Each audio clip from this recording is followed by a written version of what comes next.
Friends నా చేతిలో ఉన్న ఈ రూ. 100 ప్రోడక్ట్ లేకపోతే కొన్ని సార్లు మనం వేలు పెట్టి కొన్న ఇయర్ బడ్స్ కూడా దేనికి పనికి రాకుండా వృధా అయిపోతాయి. మనం రూ. 1000 పెట్టుకున్న 2000, 3000, 10,000, 20,000 పెట్టుకున్న ఇయర్ బడ్స్ కూడా ఒక్కొక్కసారి మన చెవుల నుంచి జారి కింద పడిపోయి పగిలిపోవడం, లేకపోతే నీళ్ళలో పడి పాడైపోవడం ఇలాంటివైతే జరుగుతుంటాయి. ఒకవేళ యాపిల్ ఎయిర్ పోడ్స్ అయితే మనం సింగిల్ ఇయర్ బడ్‌ని కొనాలంటే 5, 6 వేలు పెట్టాలి. మిగతా బ్రాండ్స్ నుంచి ఇయర్ బడ్ మనం 10,000 పెట్టి కొన్నా ఒకటి పాడైపోతే ఇంకొకటి రీప్లేస్ చేయరు. మనం వృధాగా వదిలేయాల్సిందే. ఇలాంటి ప్రోడక్ట్‌ని అయితే మీరు కొనండి. దీని వల్ల అడ్వాంటేజ్ ఏంటంటే, మనం చెవులో పెట్టుకుంటే కింద పడి పగిలిపోతాయి అనిపించినప్పుడు జస్ట్ ఇందులో అయితే ఇలా ప్లేస్ చేయాలి. వీటిని ఇలా ప్లేస్ చేసి ఇందులో జస్ట్ మనం మెడలో ఏసుకొని నెక్ బ్యాండ్ లాగైతే ఇలా యూజ్ చేసుకోవచ్చు. పొరపాటున ఈ ఇయర్ బడ్ అనేది జారి కింద పడిపోయిందనుకోండి, జస్ట్ ఇక్కడ నుంచి ఇలా పడుతుంది గానీ కింద అయితే పడిపోదు. ఇది చాలా స్ట్రాంగ్ అయితే ఉంటుంది. అలాగే ఒకవేళ మనం వినడం ఆపేస్తే జస్ట్ వీటిని ఇలా మ్యాగ్నెటిక్ లాగా ఇలా అయితే అటాచ్ చేయొచ్చు నెక్ బ్యాండ్ లాగే.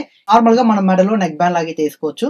ఒకవేళ మనకి దీంతో పని అయిపోయింది అనుకోండి, ఇలా మనం తీసేసి మనం నార్మల్ గా ఇయర్ బడ్స్ లాగైతే యూజ్ చేసుకోవచ్చు. ఈ కేబుల్ వల్ల యూజ్ ఉందా లేదా ఖచ్చితంగా కామెంట్ చేయండి. ఒకవేళ యూజ్ ఉంటే ఖచ్చితంగా మీరు కొనాలనుకుంటే దీనికి సంబంధించిన బయింగ్ లింక్ మన బయోలో అయితే ఉంటుంది, చెక్ చేయండి. ఇలాంటి మరిన్ని మంచి గ్యాజెట్స్ వీడియోస్ అయితే మన ఛానల్లో అయితే ఉన్నాయి, అవి అయితే చూడండి. అన్ని మీకు నచ్చినట్టయితే ఫాలో, సబ్స్క్రైబ్ ఉంటాయి కదా, అవి చేయండి. మంచి గ్యాజెట్స్ వీడియోస్ అయితే మీ ముందుకు తీసుకొస్తాను. లైక్ చేయడం మాత్రం అస్సలు మర్చిపోకండి.